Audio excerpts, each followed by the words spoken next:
राधे राधे दोस्तों, हमारे miniature stories में आपका स्वागत है। दोस्तों, यह कहानी एक गांव में एक बड़े ही खूंखार दानव की है जो उस गांव में बहुत ही आतंक फैला रखा था। वो रात में जब चाहे गांव में घुस जाता था और इंसानों को अपना शिकार बना लेता था। उसकी इस खौफनाक हरकत से गांव का हर इंसान बहुत डरा हुआ था। इसलिए उसके आतंक से छुटकारा पाने के लिए सारे गांव वाले इकट्ठा हुए। काफ़ी देर तक बातचीत करने के बाद भी गांव वालों के पास कोई समाधान नहीं निकला। उस विशाल दानव से लड़ने के लिए कोई भी सामने नहीं आ रहा था। दानव के सिर्फ नाम से ही गांव वालों के बीच दहशत फैल जाती थी, इसलिए उससे टकराने की हिम्मत कोई भी नहीं जुटा पा रहा था। बिना किसी समाधान के ही सारे गांव वाले अपने अपने घर की तरफ निकल पड़ते हैं। रोज की तरह खूंखार दानव गांव में आ जाता है। उसकी आहट सुनते ही सब अपने अपने घरों के खिड़की दरवाजे बंद कर लेते हैं। दानव ताजे मांस की तलाश में गांव का चक्कर लगाने लगता है। तभी उसको एक इंसान की सुगंध आती है। इंसान की सुगंध सूंघते सूंघते दानव जंगल की ओर निकल जाता है। वहां जाकर वह देखता है एक आदमी पेड़ के नीचे सो रहा है। उसे देख दानव बहुत खुश होता है। इतने में वह आदमी उठ जाता है और अपने सामने इतने विशाल दानव को देखकर बहुत घबरा जाता है और अपनी जान की भीख मांगने लगता है। जब उसे समझ आता है कि दानव उसे नहीं छोड़ेगा, तब उसने उससे बचने का उपाय सोचा। थोड़ी देर बाद उसे अपनी दादी के सिखाए गए एक मंत्र की याद आती है, जिससे वह किसी के भी आंखों में जलन उत्पन्न कर सकता था। तभी उसने उस मंत्र का इस्तेमाल किया। हो जाए इस दानव की नसों में हलचल और हलचल से उत्पन्न हो इसकी आंखों में जलन।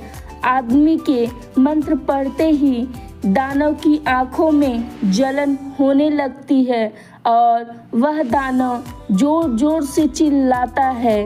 उसकी आवाज़ गांव तक पहुंच जाती है और सभी गांव वाले डरते डरते जंगल में आ जाते हैं। जब वह सारे वहां पहुंचते हैं तो दानव की बुरी हालत देख वह सब हैरान हो जाते हैं। इतने में वह दानव वहां से दुम दबाकर भाग जाता है। तभी गांव वाले उस आदमी से उसके बारे में पूछते हैं, जिस पर वो कहता है कि मैं एक व्यापारी हूँ। व्यापार के लिए दूसरे गांव से आया था और शहर की तरफ जा रहा था। रात बहुत हो गई थी तो मैं सोचा यहाँ थोड़ी देर विश्राम कर लेता हूँ, लेकिन यह खूंखार दानव कहीं से आ गया। यह सुनने के बाद गांव वाले ने उस दानव को अकेले ही धूल चटाने का राज पूछा, जिस पर उस आदमी ने बोला, मेरी दादी एक तांत्रिक है। उन्होंने मुझे अपनी सुरक्षा करने के लिए छोटे मोटे मंत्र सिखाए हुए हैं। उसकी बदौलत आज मैं जिंदा हूँ। यह सब सुन गांव वाले ने उस आदमी से उसकी मदद करने की जिक्र की। वह आदमी अपनी दादी को अगले ही दिन बुला लाने का वचन देकर वहां से चला गया। अगले दिन वह आदमी अपनी दादी को वहाँ गांव में ले आया। गांव वालों की सारी बात सुन दादी ने बोला, आप सबको आज रात मिलकर एक बड़ा सा यज्ञ करना पड़ेगा। उस यज्ञ को करने पर उस दानव की ताकतें कम हो जाएंगी। उसके बाद मैं सब संभाल लूंगी। दादी की बात मानकर सब रात में यज्ञ करने की तैयारी शुरू कर देते हैं। रात होते ही खूंखार दानव बदला लेने के लिए फिर से गांव में आ जाता है। सबको एक साथ देख वह बहुत खुश होता है और सोचता है कि आज इन सब का काम तमाम कर दूंगा। दानव को देखकर सभी गांव वाले डर जाते हैं, लेकिन वह अपनी पूजा बंद नहीं करते और यज्ञ जारी रखते हैं।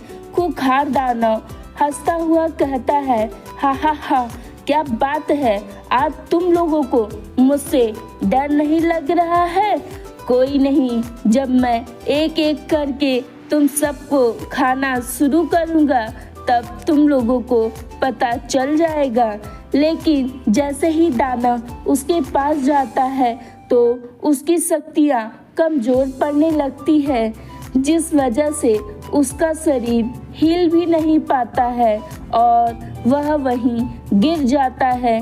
इतने में दादी वहां आकर दानव को वहां से चले जाने के लिए बोलती हैं, लेकिन दानव गांव छोड़ने के लिए साफ मना कर देता है और सबसे बदला लेने की धमकी भी देता है, जिस पर दादी उसे बोलती है, मुझे पता है तेरी जान तेरी नाभि में है। अगर मैं वहाँ वार करूँगी तो तू अभी भी भगवान को प्यारा हो जाएगा।